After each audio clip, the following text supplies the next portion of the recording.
ನಿನಗೆ ತಿಳಿಯಪಡಿಸಬೇಕಾದ ಹೊಸತನ್ನು ಹೇಳ್ತೇನೆ.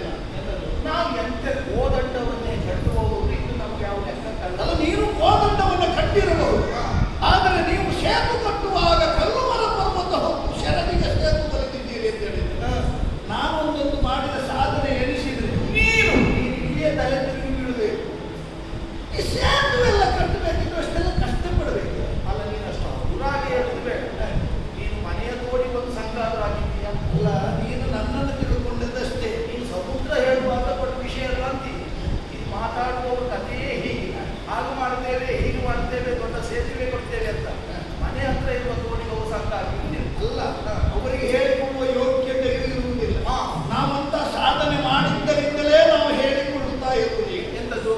ನೀನು ಸೇತು ಕಟ್ಟುವುದು ತೋಡಿಗಲ್ಲ, ನಾನೆಂತ ಸೇತುವೆ ಕಟ್ಟಿದ್ದೇನೆ ಗೊತ್ತಾ? ಎಂಥದ್ದು? ಅದು ಶ್ರಮ ಪಟ್ಟು ಅಲ್ಲ, ನಿಂತಲ್ಲಿ ಸೇತು ಕಟ್ಟಿ ತೋರಿಸಿದ್ದೇನೆ. ಹೌದಾ? ಹೌದೌದು. ಅದೆಂತ ಸೇತುವೆ?